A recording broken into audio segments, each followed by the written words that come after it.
Praise the lord. ఈ video చూస్తున్నట్టు మీ అందరికీ ప్రభువైన యేసుక్రీస్తు నామములో వందనాలు చేస్తుంటున్నాను. ఈరోజు మనం బంగారు దూడ గురించి నేర్చుకుంటున్నాం. దీని గురించినటువంటి పూర్తి విషయాలు ఈరోజు మీరు తెలుసుకోబోతుంటున్నారు. ఇది ఎందుకు చేశారు, చెవి పోగులను ఎందుకు వాడారు, బంగారంతో ఎందుకు చేశారు, దూడను ఎందుకు తయారు చేశారు, మరి ఏదైనా ఒక రూపం చేస్తుంటే బాగుండేది కదా అనేటువంటి ఈరోజు మీరు నేర్చుకోబోతుంటున్నారు. మీరు కేటాయించేటువంటి ఒక 10 నిమిషాలు మీకు విలువైనటువంటి సమాచారాన్ని ఇవ్వడానికి నేను ఎంతో ప్రయత్నం చేస్తాను.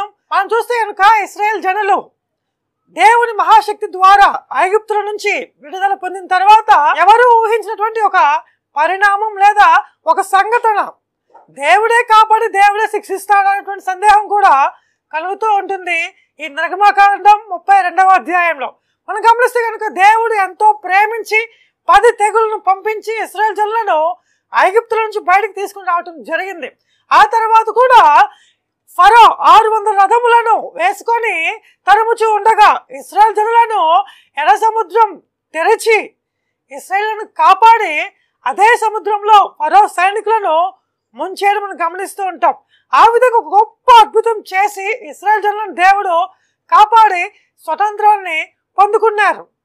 ఎప్పుడైతే వీరు ఆ ఎర్ర సముద్రం దాటి వచ్చారో ఎర్ర సముద్రం దాటగానే వీళ్ళకి పూర్తి స్వతంత్రం అనేది లభించింది. అయితే కనుక స్వతంత్రం పొందిన దేశానికి ఒక రాజ్యాంగం ఎలా అవసరమో ఈ ఇశ్రాయేల్ జనులకు ఒక రాజ్యాంగం అవసరం. దాన్ని ధర్మశాస్త్రం అనొచ్చు. అయితే కనుక ఈ ధర్మశాస్త్రం కోసం మోషే 40 రోజులు పగలు రాత్రి కూడా సీనాయి కొండ మీదకి వెళ్ళి ఉండటం జరిగింది. అయితే ఈ 40 రోజులు మోషే సీనాయి కొండ మీద దేవునితో సహవాసం చేస్తూ ఉండగా కింద ఉన్నటువంటి 40 లక్షల మంది జనాలు, తొందరపాటు జనాలు, కంగారు పాటు కలిగినటువంటి జనాలు మోషేక లేడు, మోషేక రాడు, ఇప్పటికే మోషే కనిపించి చాలా రోజులు అయిపోయింది, ఇంకా మోషే రాడు కాబట్టి మమ్మల్ని నడిపించడానికి, మేము ఆరాధన చేసుకోవడానికి ఒక దేవుడు కావాలని చెప్పి అహరోను బలవంతం చేయడం జరిగింది.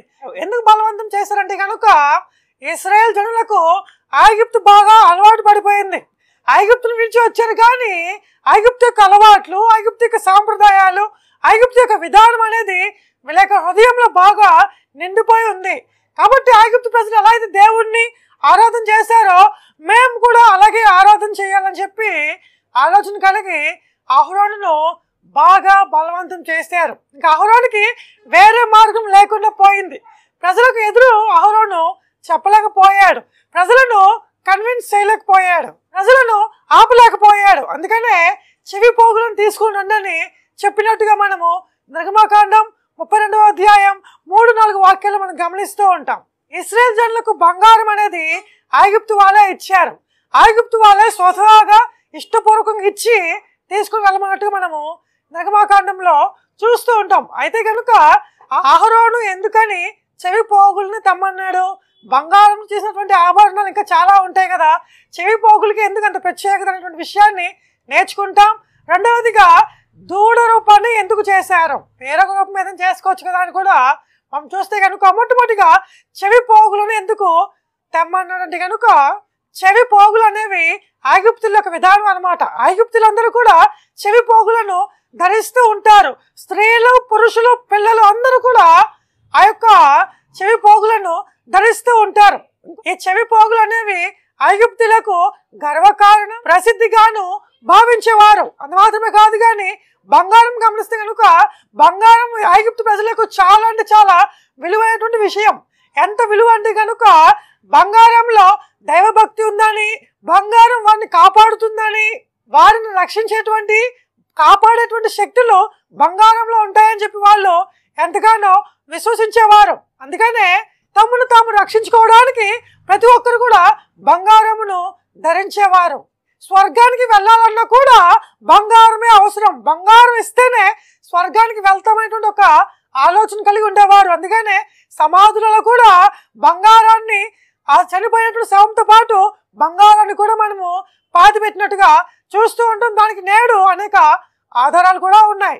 యాకోబు కూడా ఆదికాండంలో అన్య దేవత విగ్రహములను పాతిపెట్టినప్పుడు వాటితో పాటు చెవి పోగులను కూడా, బంగారు ఆభరణములను కూడా పాతిపెట్టమని చెబుతాడు. ఎందుకు చెప్పాడంటే కనుక ఆ బంగారం అన్య దేవతలది కాబట్టి ఆ అన్య దేవతల యొక్క ప్రభావం, ఆ యొక్క బంగారపు ఆభరణంలో ఉంటుంది కాబట్టి అది కూడా దేవుడికి ఇష్టం ఉండదు అని చెప్పి భావించి ఆ బంగారంలో అక్కడ పాతిపెట్టినట్టుగా మనం చూస్తూ ఉంటాం. అందుకనే బంగారు చెవి పోగులను ఆహారంలో తెమ్మనడం మనం గమనిస్తూ ఉంటాం. రెండవదిగా బంగారు దూడని ఎందుకు తయారు చేశారు అంటే కనుక తప్పనిసరిగా ఈ దూడ అనేది ఐగుప్తుల యొక్క సాంప్రదాయం. మీరు ఐగుప్తు వెళ్తే కనుక, ఈజిప్ట్ వెళ్తే కనుక మనం అనేక రకాల దూడ విగ్రహాలను చూస్తూ ఉంటాం. ఈ దూడ అనేది ఐగుప్తుల యొక్క దేవత అనమాట. మనం గమనిస్తే కనుక 10 తెగుల్లో కూడా ఈ యొక్క దూడ దేవత ఏమి చేయలేదు, శక్తి లేనిది అని చెప్పడం కోసము ఆ ప్రాంతంలో ఉన్నటువంటి అన్ని పశువులను, దూడలను, ఆవులను అన్నింటిని కూడా చంపినట్టుగా మనము గమనిస్తూ ఉంటాం. ఈ దూడ అనేది బలానికి సూచనగాను, శక్తికి సాదృశ్యంగాను, ఆనందానికి, ప్రేమకి గుర్తుగాను మనం చూస్తూ ఉంటాం. ఈ దేవత పేరు హాటర్ అని, అలానే అపీస్ అని మనం గమనించవచ్చు. ఇదే పోలికలుతున్నటువంటి ఒక దేవత కనానీల దేవతల్లో కూడా ఒక దేవత కనబడుతుంటుంది. ఆ దేవత పేరు ఏల్ లేదా బాల్. ఈ 2 పేర్లు ఆ దేవతకు ఉన్నట్టుగా, ఆ దేవత రూపము ఎద్దు రూపంలో ఉన్నట్టుగా కూడా మనం చరిత్రలో గమనిస్తూ ఉంటాం. మీరు గూగుల్ చేస్తే కనుక దాని యొక్క ఇమేజెస్ అన్ని కూడా మీరు చూడటానికి కుదురుతూ ఉంటుంది. చాలామందికి ఇంకొక ఆలోచన కూడా ఉంటూ ఉంటుంది. వాళ్ళు ఏం చేస్తే ఏంటి, దేవుడి కోసం కదా చేశారు, యెహోవాను ఆరాధన చేయడానికి కదా చేశారు, అలానే ఐగుప్తుల నుంచి విడిపించినటువంటి దేవుడు ఈ దూడే అని అన్నారు కదా, దేవుడి కోసం ఇక్కడ చేశారు, మరి తప్పేంటి అని చెప్పి చాలా మంది ఆలోచన కలిగి ఉంటూ ఉంటారు. కానీ వీళ్ళు పేరుకు మాత్రమే ఆ మాట పలికారు, కానీ వీళ్ళు దేవుణ్ణి ఆరాధన చేయలేదు. దేవుని యొక్క ఆరాధన విధానం అనేది ఇశ్రాయేల్ జనులకు చాలా బాగా తెలుసు. ఎందుకంటే కనుక ఇశ్రాయేల్ జనులు వాళ్ళు విడుదల కోసము ప్రార్థన చేసినట్టుగా మనము 2వ అధ్యాయం చివరిలో చూస్తూ ఉంటాం. ఈ బాధ భరించలేక ఇశ్రాయేల్ జనులు చేసినటువంటి ప్రార్థనను, ఆరాధనను చూసి దేవుడు కనికరపడి అబ్రహాము యొక్క వాగ్దానం జ్ఞాపకం చేసుకొని వీళ్ళని విడిపించడానికి పూనుకున్నట్టుగాను, మోషేను ఏర్పరచుకున్నట్టుగాను మనము 2వ అధ్యాయం చివరిలో గమనిస్తూ ఉంటాం. దేవుని ఎలా ఆరాధన చేయాలో ఇశ్రాయేల్ జనులకు చాలా బాగా తెలుసు. కానీ ఇక్కడ ఆ విధానం ఏమి కూడా కనబడలేదు. పేరుకు మాత్రమే యెహోవా దేవుడు అన్నారు, కానీ వారికి ఆ ఉద్దేశం ఏమీ లేదు. వీళ్ళు యెహోవా పండుగ అని చెప్పి అన్నారు, కానీ వీళ్ళు చేసినంతా కూడా విగ్రహారాధన. వీళ్ళు ప్రార్థన చేయలేదు, దేవుణ్ణి మహిమపరచలేదు, కానీ వీళ్ళు ఆడుకున్నారు, గంతులు వేశారు, డాన్స్ వేశారు, కామంతో కూడినటువంటి ఆనందాన్ని పొందారు, ఇష్టానుసారంగా జీవించారు, ఎలా పడితే అలాగ వాళ్ళు అక్కడ ప్రవర్తించారు. అంత మాత్రమే కాక వీరు పూర్తిగా చెడిపోయారు. ఇది అన్నడే కానీ దేవుని విధానం కాదు. దేవుని యొక్క ఆత్మ అల్లరికి కత్త కాదనమాట. దేవుడు చాలా క్రమశిక్షణ గలవాడు. క్రమశిక్షణ కలిగి ఆరాధన చేయడమే ఆయనకు ఇష్టం. మనం ఎంత ఇష్టంగా చేసిన దేవుడు మన ప్రార్థన, మనకు ఆరాధన స్వీకరిస్తాడు. కానీ ఇష్టం వచ్చినట్టు చేస్తే మాత్రం దేవుడు కనీసం పట్టించుకోడు. భక్తి అనేటువంటి పేరుతో ఆనందాన్ని పొందుకుంటూ ఉంటారు, వినోదాన్ని కల్పిస్తూ ఉంటారు. చేసేదేమో పేరుకి భక్తి, కానీ అక్కడ ఉండేది మాత్రము ఇష్టానుసారంగా పెద్దమైనటువంటి విధానాలన్నీ ఉంటూ ఉంటాయి. నిజమైనటువంటి భక్తి మనకు శక్తిని పుట్టిస్తూ ఉంటుంది, కానీ మనకు ఆనందాన్ని లేకపోతే తాత్కాలిక సుఖాన్ని ఇచ్చేది కాదు. మోషే దేవుని యొద్ద ప్రాధేయపడి క్షమాపణ అడిగి ఆ విగ్రహాన్ని పగలగొట్టి పొడిగా చేసి నీళ్ళల్లో కలిపి వాళ్ళ చేతే తాగించాడు పశ్చాత్తాపపడేలాగా. దాని వలన 3000 మంది చనిపోయినట్టుగా కూడా మనం చూస్తూ ఉంటాం. ఆ తర్వాతి కాలంలో 1 రాజుల గ్రంథం 12వ అధ్యాయం 15 నుంచి 23 వరకు ఉన్న వాక్యాలు చూస్తే కనుక యెరోబాము కూడా ఇదే విధానంలో ఒక దూడ విగ్రహాన్ని తయారు చేసి మనం చూస్తూ ఉంటాం. ఆ తర్వాత ఆ యెరోబాము రాజ్యం మొత్తం కూడా సర్వనాశనం అయినట్టుగా మనం చూస్తూ ఉంటాం. కాబట్టి ఈ యొక్క దేవుని యొక్క మహిమను మన దేనికి కూడా ఇచ్చేదిగా ఉండకూడదు. దేవుని మహిమ ఆయన ఎవరికి ఇచ్చేవాడు కాదు. అక్కడ ఒక రాజ్యమే నాశనం అయిపోయింది. ఇక్కడ మోషే ప్రాధేయపడకపోతే గనుక ఒక జాతి మొత్తం కూడా నాశనం అయిపోయి ఉండేది. అందుకనే 10 ఆజ్ఞలు కూడా మొదటి 2 ఆజ్ఞలు దేవుడి కోసమే ఏర్పాటు చేశాడు. నేను తప్ప వేరొక దేవుడు ఉండకూడదు. పైన ఆకాశం అందే కానీ, క్రింద భూమి అందే కానీ, భూమి కింద నేల ఎందే కానీ దేని రూపము నువ్వు చేసుకోనకూడదు, దానికి సాగిల పడకూడదు, మొక్కకూడదు అని చెప్పి దేవుడు ఖచ్చితంగా అందరికీ అర్థమయ్యే విధంగా మొట్టమొదటే వాటిని రాయటం జరిగింది. అయితే ఈ బంగారు దూడ ద్వారా మనం ఏం నేర్చుకోవచ్చు? నేటి కాలానికి ఏంటి సంకేతం అంటే కనుక 3 విషయాలు మీకు తెలియజేయాలనుకుంటున్నాను. మొట్టమొదటిగా దేవుడు ఇచ్చింది దేవుడి పనికి ఖర్చు పెట్టాలి.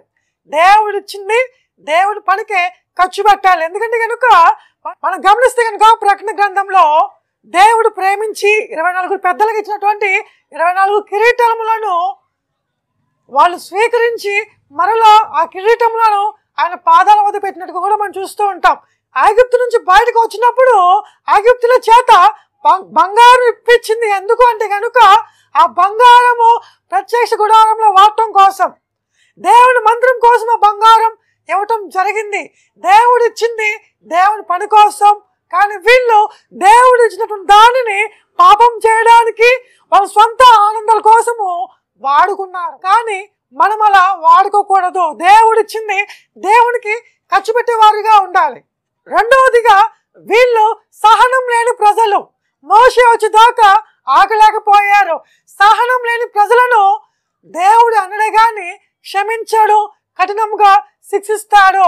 ఉదాహరణకి సమూయేలు నేను వస్తాను, వచ్చేదాకా నువ్వు ఆగు అని చెప్పి సౌలుకి చెప్పి పంపినప్పుడు సౌలు సమూయేలు వచ్చేదాకా ఆగలేక, సహనంతో ఉండలేక సహనం కోల్పోయి బలి అర్పించాడు. తన రాజ్యాన్ని, తనకి సింహాసనమును పోగొట్టుకున్నాడు. మూడవదిగా తప్పు చేసి సమర్థించుకున్నారు. అహరోను ఎందుకు చేసామంటే కనుక వీళ్ళు చేయమంటేనే చేశాను అన్నారు. దేవుడికి అస్సలు ఇష్టం లేనిది సమర్థించుకోవడం. ఆదాము కూడా పాపం చేసావా అంటే ఇదిగో నీవు ఇచ్చినటువంటి స్త్రీయే నాకు తెచ్చిపెట్టింది అన్నాడు. దేవుడు సహించలేదు. ఎందుకంటే కనుక ఎప్పుడు దేవుని దగ్గర సమర్థించుకోకూడదు. ఈ విధంగా సమర్థించుకోవడం దేవుడికి అసలు ఇష్టం ఉండదు. చాలా మంది నేడు కూడా తప్పు చేసి సమర్థించుకుంటూ ఉంటారో, మీరు ఎప్పుడైతే ఇలా సమర్థించుకుంటూ ఉంటున్నారో బంగారు మార్గమును విడిచిపెట్టి ముళ్ళ మార్గమును, కఠినమైన మార్గమును మీరు ఎన్నుకుంటున్నారని చెప్పి మనం గుర్తుంచుకోవాలి. ఈ విధంగా ఈ బంగారు దూడ ద్వారా మనం ఇన్ని విషయాలు నేర్చుకోవచ్చు. ఇది మీకు ఉపయోగపడి భావిస్తుంటున్నాను. దేవుడు మిమ్మల్ని బలపరచును గాక. ఆమేన్. Praise the lord.